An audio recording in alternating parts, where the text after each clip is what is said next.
WCBI News at 10 starts now.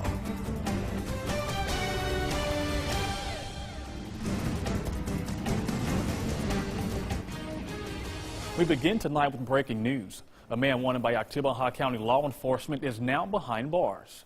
Thanks for joining us tonight. I'm Quentin Smith. The Oktibbeha County Sheriff's Department reports that Sean Michael Sanders was arrested at a hotel in Winston County with the help of Louisville police and Winston County deputies. Now, Sanders was wanted on charges of domestic violence, aggravated assault, and possession of a weapon by a felon. A Monroe County man removes his ankle bracelet and takes to social media. Now, deputies want him back behind bars. Investigators are looking for James Glenn Reese. Sheriff Cecil Cantrell says Reese has recently made concerning posts on social media. Now, I do want to point out, deputies do consider Reese to be armed and dangerous and say you should not approach him. Cantrell says Reese is out on parole from the Mississippi Department of Corrections. Anyone who was caught helping Reese could also be charged. Investigators believe he may be with Audrey Adams. If you know where Reese is at tonight, you're asked to contact the Monroe County Sheriff's Department. Several local law enforcement agencies are adding K9 units to help them fight crime. Now, for smaller communities, the expense for one of these dogs can be more than they can afford, so they depend on neighboring departments. Our Parker King went to Atala County and shows us how important these relationships are to enforcing the law. For years, the Atala County Sheriff's Department was one of the only K9 units in the area, and at one point, they almost lost that. We almost made the decision to discontinue our K9 program. This was after the county's K9 passed away suddenly last year. There wasn't money in the budget to look for a replacement until a national organization came to the rescue. We were approached by Modern Woodsmen of America. We were able to understand that they would do matching funds up to a certain amount, but one of the requirements is we had to do a fundraiser. And the community came together to put on a fundraiser, paying for the new dog. His name is Victor. He is a 22-month-old Belgian Malinois. The services of the unit benefit more than just Atala. The surrounding counties with small departments help each other by sharing resources. One of those being Winston County. We have a good working relationship. If they need anything, we back them up, or if they need us, we go and help each other. Specifically with a K9, many advantages become available to county departments. It goes for anything from helping search jails to search schools, to keep our schools safe. A lot of drugs in this county. Dogs help to find those drugs in houses, vehicles, especially vehicles on traffic stops. As I said, elderly people wanders off in the woods and get lost. Tracking, and he's also a criminal apprehension and handler protective. The community effort to fundraise for the unit gives this department a sense of pride in the area they serve. Something like this, when they come together, it really makes you realize that there's a lot of good in this world. The fundraiser is this Saturday from 11 to 5. In Kosciuszko, Parker King, WCBI News. At least one person is injured in a late afternoon crash on Highway 82 in Columbus. Traffic was backed up in the east and westbound lanes while crews worked to clear the scene. Now, the crash happened around 4 p.m. near the Tenn-Tom River Bridge. Columbus Fire and Rescue says the driver was responsive by the time firefighters arrived. The vehicle came to rest in the median. And it's now time to turn our attention over to weather. Chief Meteorologist Keith Gibson is standing by with a first look at our forecast. Keith? Quentin, it is clear. It is chilly out there right now. We've got some low 40s in some spots, but other locations in the 30s. Look at Oxford down to 32 already. So the winds are calming down. The sky is clear. The air is dry. We're looking at low 30s, even some upper 20s later tonight. Protect that tender vegetation. We're going to have a sunny but chilly day on Thursday, too, a bit blustery as well. We start out in the 30s. Jackets needed here. By the afternoon, low to mid 50s across the region. It will be a little bit warmer towards south, but a lot of sunshine here. The full forecast in just a few minutes. Thanks so much, Keith. Two controversial issues are up for debate once again at the state capitol: dogfighting penalties and arming teachers. Both bills are advancing to the next step on this deadline day. Courtney Ann Jackson explains. The House is giving the okay to increasing penalties for dogfighting. It's certainly a heinous practice. Judiciary B Chairman Andy Gibson admits he's learned a lot while the bill was under consideration in his committee. I have come to learn over the last few days that in the Southwest In some southwestern areas of the state, it is fairly prevalent where a lot of folks from other states are coming over and doing this type of activity. There were some changes to the Senate bill, but here's where it currently stands. First offense would remain the same, 1 to 3 years in jail or prison. Second offense, 3 to 5 years in prison and or a $5,000 to $8,000 fine. Third offense, 5 to 10 years in prison and or an $8,000 to $10,000 fine. Over in the Senate, they took up the controversial Mississippi School Safety Act. House Bill 1083 would give schools the option to develop a safety plan that includes offering firearm training to designated staff. Do you feel comfortable that having more weapons in a situation like that is better?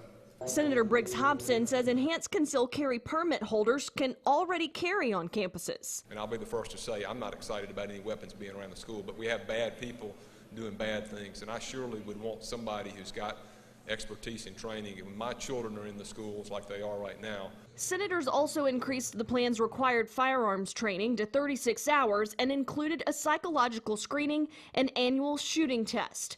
As for concern about sporting events, the bill now states you could only conceal carry when trained law enforcement wasn't present. Walk, run, bike, or drive. If you're a Mississippi State student, no matter how you get to class, it sometimes can be difficult. But fortunately, a new $7 million transportation grant looks to help solve that problem. The money will be used to improve a roughly 2-mile multimodal passageway on Hightower Road. Everything from sidewalks, bike lanes, street lighting, and improved traffic signals are on the table for the project. The U.S. Department of Transportation approved the grant under the Transportation Investment Generation Economic Recovery Program, or TIGER. Since 2009, Mississippi has received nearly $100 million in TIGER funds. March is dedicated to women's history. Today we highlight local female voices in politics.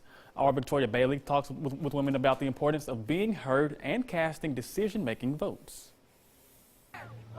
Now more than ever, women all over the country, like Houston Alderwoman Kelly Atkinson, are making an impact in politics on the local and national levels. In my mind, I thought this is my opportunity to show my kids that you can't just sit around and complain about things. If you want to make a difference, the difference starts with you. Stennis Center for Public Service Program Director Jennifer Gregory says it can be tough entering a male-dominated job field, but it's almost a necessity for women in this state. Mississippi in particular, we've never sent a woman to Congress, we've never elected a woman governor, and if you combine those two statistics, we're the only state in the country that can say that.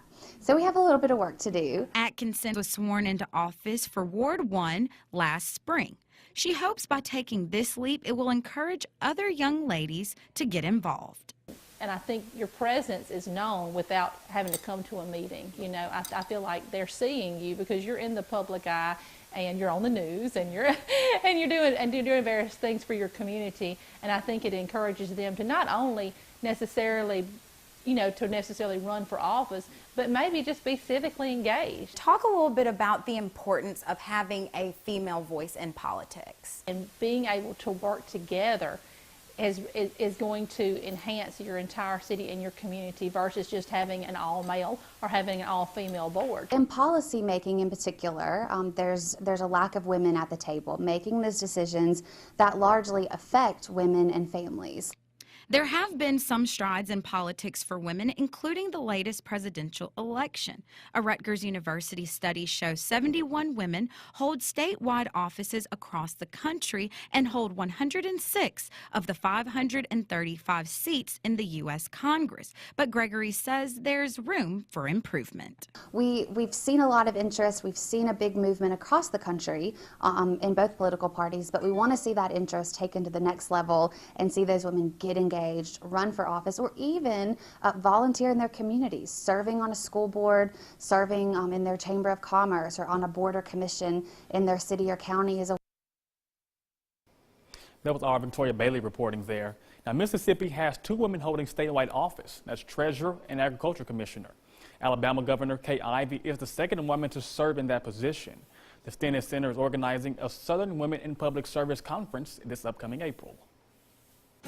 Lots of blue on the temperature map for tonight, and that means lows down into the low 30s. More sun tomorrow. The full forecast is next. Your first alert forecast with Chief Meteorologist Keith Gibson. It is great to see you on our Wednesday evening. This is our Off Insurance time lapse from this afternoon. Vernon, Tupelo, and Columbus, some of those friendly clouds moving on through. Tons of sunshine today. Mostly cloudy at times, but overall a fair day for us with temperatures in the 50s. A chilly day, though. Temperatures right now into the low and mid 30s out west, where we are a little bit warmer. We still have a little bit of a breeze, but the wind is dying down. Dry air, light wind, clear skies. That usually transpires or transitions things down into a chilly night, and that's what we have in store for us. Low 30s, even a few upper 20s out there, and a widespread freeze warning now across a good chunk of Mississippi and northern Alabama. Not to say areas not involved in that will not see a freeze. You certainly have a pretty good chance, if not a definite freeze. So some spots have it, some spots don't. We've had some early season growth because of that record warmth we've had. So there are some buds out there, protected tender plants. You'll get through it okay. Same story tomorrow night. A freeze watch in effect too. So if you don't get a freeze tonight, you may do it again tomorrow night. Here's our planner for Thursday. Sunny at 8 o'clock, 37. Some spots may be a little bit cooler still at that hour. Upper 40s by noon, into the 50s in the afternoon. Perhaps a little bit cooler near Tennessee, 50 degrees or so. Mid 50s down in the Golden Triangle area and across the region. A lot of sunshine. Low to mid 60s across the southern part of Mississippi and Alabama. Some of these clouds may hang on a little bit more so out towards Nashville and points northeast, and temperatures up there maybe only in the mid 40s. So a chilly March day across the region, and it won't be a tad bit breezy too. Winds from the west and northwest about 10 to 20.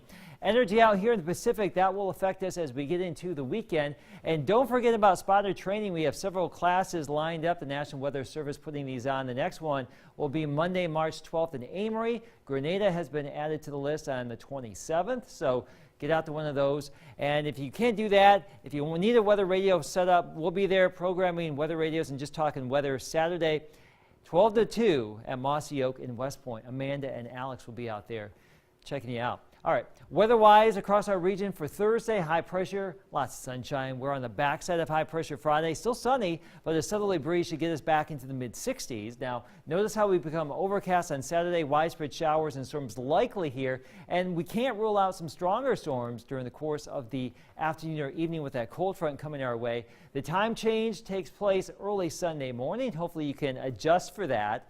And then the sun returns next week, but we stay cool, highs in the 50s, lows in the 30s. Daylight saving time is just around the corner, and for most of us, we only have a few clocks and watches to worry about. But imagine springing forward with nearly 400 clocks. That's the task Harold Roan is faced with. Roan has been adjusting, repairing, and winding clocks for more than 4 decades. Now, Roan says it's not that difficult, but it will take an entire 8-hour shift to make sure each clock is properly adjusted. Changing to daylight saving time, all you have to do is you got to run the hands around to wherever it's going to chime, whatever the hour it is, and let them do their thing, whatever they're supposed to chime. Some of them are chimed on a half hour, some of them strikes once on a half hour, and then it strikes whatever the hour is.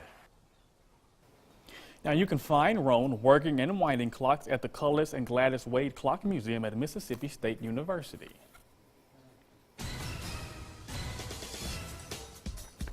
There's nothing. When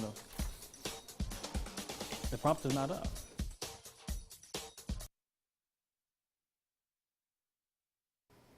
Welcome back, everyone. March is Colon Cancer Awareness Month. Now, colon cancer is treatable if it's caught early, but fortunately, there is a simple screening that can do just that. We find out more in tonight's Health Talk with Baptist. Hey, I'm Dr. Richard Hurd, part of the gastroenterology team at Baptist Memorial Hospital, Golden Triangle. Our team wants to make sure you are aware just how common colon cancer is and how you can prevent it. Did you know that the lifetime risk of developing colon cancer is 1 in 20? Here are 20 people. Who out of this group is the unlucky one? Colon cancer is the 3rd most common cancer and the 2nd leading cause of cancer-related deaths, and it's preventable. Why is a preventable cancer the second leading cause of colon cancer deaths? It's simple. Not enough people are getting their colonoscopies. Colonoscopy can prevent colon cancer by snipping out small growths called polyps before they get too big. If you wait until you have problems to get checked out, it may be too late. Who needs a colonoscopy? If you're 50 years old, you need one, period. If you have a family history of cancers or polyps, you may need one sooner and should ask your doctor. Colonoscopy isn't as bad as you think. We take great effort to protect your privacy, and we demand professionalism from our staff. We give you medicine to help you sleep during the procedure, and you get the day off from work. Don't let the fear of a colonoscopy give colon cancer a head start. Join us next time for Health Talk with Baptist, when we'll discuss what happens after you're diagnosed with colon cancer. Mail your topic suggestions to healthtalk@wcbi.com. Health Talk has been brought to you by Baptist Memorial Hospital Golden Triangle. The all-area showdown for a trip to the 6A title. Starkville versus Columbus. Highlights next in sports. Here's WCBI Sports with Tom Ebel. The SEC men's tournament tipping off in St. Louis today. Ole Miss trying to keep its season alive for yet another day. Let's get to the winner-go-home game for Ole Miss in South Carolina. Beautiful St. Louis for some beautiful basketball. Here early on for Ole Miss, Brian Tyree driving to nowhere, but the kick out to Bruce Stevens ends up being a great basketball play. Stevens drains the triple, nothing but nylon. Rebels up early, but here comes South Carolina. Wesley Myers in transition drains the triple, and then one more time, jumper for South Carolina. That's Mate Kotsar for the Jays. South Carolina would lead by 9 in the first half, but here come the Rebels. Good ball movement. Brian Tyree, the high catch, doesn't matter. He drains the wing triple. Then DeAndre Burnett off the steal from Bruce Stevens. Look at this heat check. Right in the defender's grill, nothing but nylon. And one more time right before halftime, Terrence Davis a prayer. Sink it. Rebels down 2 at the halftime thanks to the buzzer beater, and more from the Rebs in the second half. Burnett, the kick out from Tyree, drains the triple. An 8-0 run for Ole Miss has them up by 6, but South Carolina says not so fast. Here, nice kick out, good ball movement from the Gamecocks. Corner triple is good. It'd be back-to-back threes for South Carolina. They would extend the lead late in the second half. But here was the highlight of the night. Terrence Davis, have yourself the web jam. Burnett out to Davis. Look out! Yikes! Poster jam. That man has a family. He's got some friends to go back to. The highlight of the night goes to Davis, but the win goes to South Carolina. The Gamecocks win 85-84. Rebels rally late, but it's just not enough. Ole Miss's season comes to an end. The all-area showdown to clinch a ticket to the 6A state title game. These two battled for a gold ball not too long ago. Now one will play on Saturday. The other season would end. Starkville facing Columbus in the 6A semis. Rematch that 2016 title. Let's get it going. Early on for Columbus, Casey Smith with the wing triple. Falcons, they lead early on, but Starkville answers. Jamarian Brown to Orlancio Trainer inside for 2. It's a 1-point Columbus lead, but back comes the Falcons. R.J. Deloach to Denaje Harris. He misses the 3, but look at Robert Woodard battling down low. The nice reverse layup gets in to go, and later on for Starkville, back and forth in the first half. Atavius Jones from the charity stripe. He gets right to the hoop, scores over Robert. Great defense, though, better offense. Third quarter, Starkville down here. Jordan Temple to Blake Rogers. Nice drive inside for 2. It'll be a 6-point Columbus lead, but look out. Robert with the two-hand jam. The MSU commit had himself a day. Starkville would cut it to 2, but the Falcons would finish on an 8-0 run. Columbus going back to the championship with a 44-34 win. And to the girls, the defending 6A champs out of Starkville facing Pearl. Lady Jackets trying to get back to that title game. Early on, Jaria Covington to Jaleesa Outlaw. Nice one-dribble pull-up jumper from the short corner. Lady Jacks with the early lead. Later on, ICC signee Tabria Gandy. Nice turnaround jumper here in the middle of the paint for 2. Still in the first, Starkville rolling. Gandy finds Covington in the corner. You know how this one ends. Splasher from distance. And then the fourth quarter, Starkville up 8. Jaria Covington scores off the inbounds, extends a 10-point lead for Starkville. On cruise control late, Amaria Brown finds Outlaw. She drives, Defender bites, Outlaw takes advantage off the window for 2. Starkville gets the win over Pearl, 60-51. The Lady Jacks will go back to their second straight state championship.